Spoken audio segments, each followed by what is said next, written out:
नमस्कार बच्चों, आप कैसे हैं। चलिए आज क्लास 8 के विज्ञान पाठ 2 सूक्ष्म जीव मित्र एवं शत्रु पाठ का हम प्रश्न उत्तर करेंगे। तो सूक्ष्म जीव क्या होता है और ये सूक्ष्म जीव हमारे लिए कैसे मित्र और कैसे शत्रु का काम करते हैं, इस बारे में इस पाठ में को आप पढ़ लिए होइएगा और इसका आज करेंगे हम प्रश्न उत्तर। तो शुरू करते हैं प्रश्न उत्तर। रिक्त स्थान की पूर्ति कीजिए। रिक्त स्थान की पूर्ति कीजिए। सूक्ष्म जीवों को सूक्ष्मदर्शी की सहायता से देखा जाता है।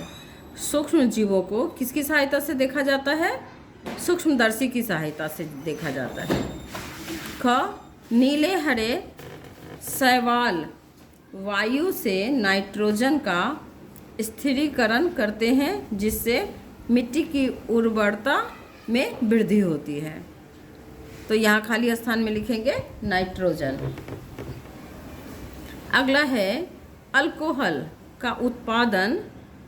अल्कोहल का उत्पादन ईस्ट नामक सूक्ष्मजीवी की सहायता से किया जाता है। अल्कोहल का उत्पादन ईस्ट नामक सूक्ष्मजीवी की सहायता से किया जाता है। अगला है हैजा। हैजा डैश के द्वारा होता है। किसके द्वारा होता है हैजा? जीवाणु के द्वारा होता है। तो रिक्त स्थान में हम लिख देंगे जीवाणु। अगला प्रश्न है सही शब्द के आगे सही का निशान लगाएं। जो सही है उसके आगे हम सही का निशान लगाएंगे। तो पहला प्रश्न है क ईस्ट का उपयोग निम्न के उत्पादन में होता है। निम्न के उत्पादन में होता है। ईस्ट का उपयोग निम्न के उत्पादन में होता है, जैसे किसके?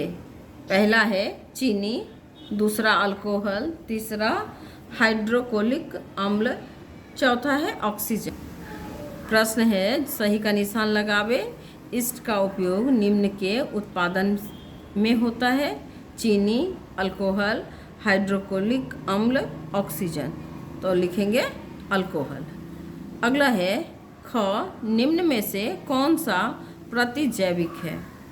पहला है सोडियम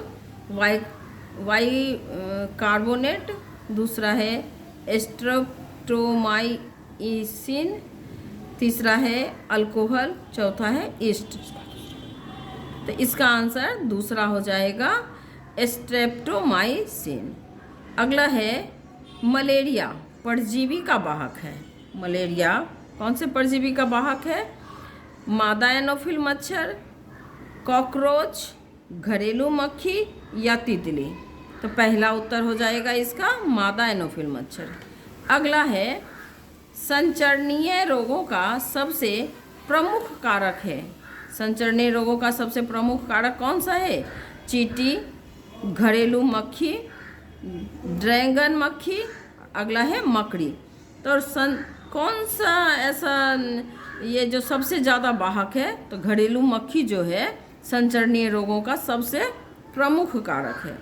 मक्खी के कारण ये सब बीमारी होता है। ब्रेड अथवा इडली फूल जाती है। इसका कारण देखते हैं ना, ब्रेड और इडली फूला फूला रहता है, हल्का रहता है। तो इसका कारण क्या है? पहला है उष्णता, दूसरा है पसीना, तीसरा है ईस्ट कोशिकाओं की वृद्धि और चौथा है मरने के कारण। तो इसका उत्तर तीसरा होगा। ईस्ट कोशिकाओं की वृद्धि हो जाती है, जिसके कारण इडली और ब्रेड फूल जाते हैं। अगला प्रश्न है चीनी को अल्कोहल में परिवर्तित करने के प्रक्रम का नाम क्या है? चीनी को अल्कोहल में परिवर्तित करने के प्रक्रम का क्या नाम है? नाइट्रोजन स्थिरीकरण, मॉडलिंग, तीसरा है किण्वन और चौथा है संक्रमण। तो तीसरा उत्तर इसका सही है किण्वन। अगला प्रश्न है कॉलम वाला। पहला है जीवाणु। जीवाणु हैजा का कारक है। कॉलम भी सेकेंड में है हैजा का कारक। तो जीवाणु जो है हैजा का कारक है। राइजोबियम है नाइट्रोजन स्थिरीकरण। राइजोबियम नाइट्रोजन स्थिरीकरण। लैक्टोबेसियस। लैक्टोबेसियस है दही का जमना। दही का जमना होता है लैक्टोबेसियस के कारण। ईस्ट, ईस्ट के कारण ब्रेड की बेकिंग होती है। ब्रेड जो फूल जाता है वो ईस्ट बनने के कारण होता है। एक प्रोटोजोआ है मलेरिया का कारक। मलेरिया का कारक है एक प्रोटोजोआ। अगला है एक विषाणु एड्स का कारक। एक विषाणु जो है एड्स का कारक है। अगला प्रश्न है चौथा, क्या सूक्ष्म जीव बिना यंत्र की सहायता से देखे जा सकते हैं? यदि नहीं तो वे कैसे देखे जा सकते हैं? इस प्रश्न का उत्तर, सूक्ष्म जीव बिना किसी यंत्र के सहारे नहीं देखे जा सकते, क्योंकि वो इतने छोटे होते हैं कि बिना किसी सूक्ष्मदर्शी के वो नहीं देखे जा सकते हैं, क्योंकि ये बहुत ही छोटे होते हैं।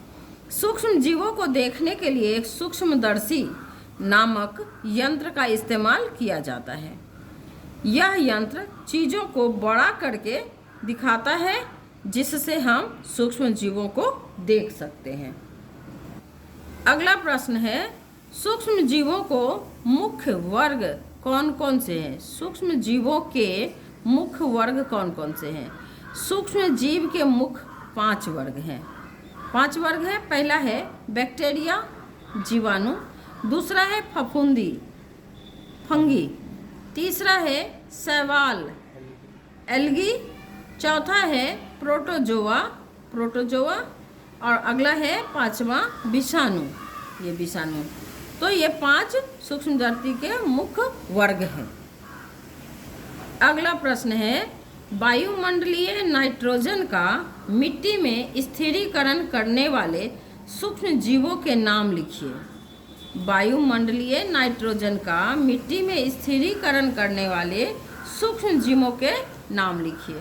उत्तर है, वायुमंडलीय नाइट्रोजन का मिट्टी में स्थिरीकरण करने वाले सूक्ष्म जीव निम्नलिखित है। पहला राइजोबियम, राइजोबियम। अगला है नीले हरे शैवाल, नीले हरे शैवाल, ब्लू ग्रीन अलगे। अगला है एजोटोवेक्टर, एजोटोवेक्टर, एजोटोवेक्टर। अगला है क्लाइस्ट्रीडियम, क्लाइस्ट्रीडियम। अगला है 4 है, ये सूक्ष्म जीव मिट्टी में नाइट्रोजन मिलाकर मिट्टी की उर्वरा शक्ति को बढ़ाता है, इसी के कारण मिट्टी उपजाऊ हो जाता है। अगला प्रश्न है 7वां, हमारे जीवन में उपयोगी सूक्ष्म जीवों के बारे में 10 पंक्तियाँ लिखिए। ऐसे सूक्ष्म जीव जो होते हैं जो उपयोगी होते हैं उसके बारे में 10 पंक्ति कह रहा है लिखने के लिए। पहला है, सूक्ष्म जीव बहुत छोटे होते हैं जिसे हम बिना सूक्ष्मदर्शी के सहायता से नहीं देख सकते हैं। अगला है, ये दही, पनीर, ब्रेड इत्यादि बनाने में मदद करते हैं। कह रहा है ना उपयोगी, तो ये हमारे सूक्ष्म जीव जो हैं दही, पनीर, ब्रेड को बनाने में मदद करते हैं। अगला है, ईस्ट नामक नाम सूक्ष्मदर्शी के अल्कोहल बनाता है। ईस्ट नाम का सूक्ष्मदर्शी से क्या बनता है? अल्कोहल बनता है। अगला है, कुछ सूक्ष्म जीव मिट्टी की उर्वरता बढ़ाता है, मिट्टी को उपजाऊ बनाता है। अगला है, राइजोबियम नाइट्रोजन स्थिर करने पौधे की मदद करता है। नाइट्रोजन, ये जो राइजोबियम नाइट्रोजन है ये पौधे को स्थिर करने में मदद करता है। अगला है लैक्टोबेसियस, दही जमाने का काम करता है। अगर ये ना हो तो हमारा दही न जमे, हम लोग दही कैसे खाएंगे। अगला है, कुछ सूक्ष्म जीव औषधियाँ, दवाइयाँ बनाने में भी काम आते हैं। अगला है, पेनिसिलियन जैसे दवा फफूंदी से बनता है, ये भी सूक्ष्म जीव है। फफूंदी भी एक प्रकार का सूक्ष्म जीव है। सूक्ष्म जीव कचरे को सड़ाकर खाद बनाने में मदद करते हैं। कचरा सब जमा करने के बाद जो खाद तैयार होता है उसको भी बनाने में हमारे सूक्ष्म जीव मदद करते हैं। ये हमारे जीवन के लिए बहुत उपयोगी और महत्वपूर्ण है। सूक्ष्म जीव हमारे जीवन के लिए बहुत ही उपयोगी एवं महत्वपूर्ण है। अगला प्रश्न है, सूक्ष्म जीवों द्वारा होने वाले हानिकारक प्रभावों का संक्षिप्त विवरण कीजिए। सूक्ष्म जीवों के कारण जो हानिकारक प्रभाव होता है इसके बारे में उत्तर लिखिए, ऐसा कर रहा है। सूक्ष्म जीव हमारे लिए नुकसानदायक भी हो सकते हैं। अभी तक हमने उसके लाभकारी उपयोग के बारे में जाना और इसके नुकसान के बारे में बताएंगे। सूक्ष्म जीव हमारे लिए नुकसानदायक भी हो सकते हैं। उनके हानिकारक प्रभाव इस प्रकार हैं। पहला, बीमारियां फैलाना। कुछ सूक्ष्म जीव जैसे वायरस और बैक्टीरिया मनुष्यों और जानवरों को टीबी, मलेरिया, हैजा, डेंगू जैसे बीमारियां फैलाते हैं। कुछ सूक्ष्म जीवों के कारण ये सब बीमारियां हो जाते हैं। अगला है खाद्य पदार्थ खराब करना। हमारा जो भोजन खराब हो जाता है गर्मियों में खासकर, वो सूक्ष्म जीव उसमें पैदा ले लेते हैं जिसके कारण हमारा भोजन खराब हो जाता है। सूक्ष्म जीव दूध, दही, सब्जियां आदि को सड़ा गला देते हैं। अगला है फसलों को नुकसान पहुंचाना। कुछ सूक्ष्म जीव पौधों में बीमारियां फैलाकर फसलों को खराब कर देती है। अगला है चमड़ा और कपड़ा सड़ाना।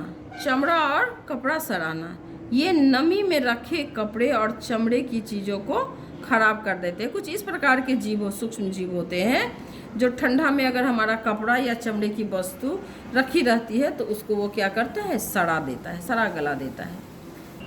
अगला प्रश्न है, प्रतिजैविक क्या है? प्रतिजैविक लेते समय कौन सी सावधानियां रखनी चाहिए? तो इसका उत्तर,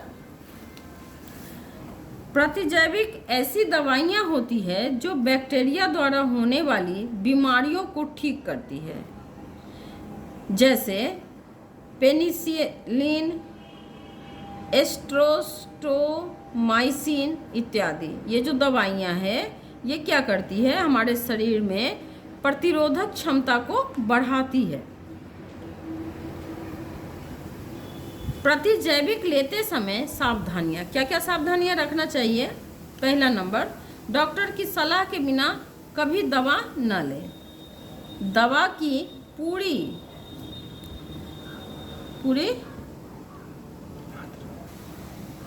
मात्रा और समय पर लें। दवा की पूरी मात्रा और समय पर लें। पूरी मात्रा भी लें और जितना जो समय दिया गया है उस समय पर लें दवा बीच में बंद ना करें। दवा बीच में बंद ना करें, चाहे तबीयत ठीक लगने लगे। तबीयत ठीक भी लगने लगे तो जो दवा का डोज है उतना दवा लेना चाहिए। अगला है, प्रतिजैविक की ज़रूरत से ज़्यादा इस्तेमाल नहीं करना चाहिए। प्रतिजैविक की ज़रूरत से ज़्यादा हमको इस्तेमाल नहीं करना चाहिए, नहीं तो वह भी अपना असर खो देता है। अगला है, दवाइयाँ सही तापमान पर और सुरक्षित जगह पर रखना चाहिए। इन दवाओं को रखने के लिए ठंडे जगह पे सुरक्षित स्थान पे रखा जाता है। तो इस प्रकार अगर आपको ये पाठ अच्छा लगा हो, प्रश्न उत्तर आपके उपयोगी हो, तो आप चैनल को सब्सक्राइब करें और वीडियो को लाइक करें और इससे संबंधित कुछ भी सवाल जो भी हो आप कमेंट बॉक्स में उस सवाल को पूछेंगे। धन्यवाद।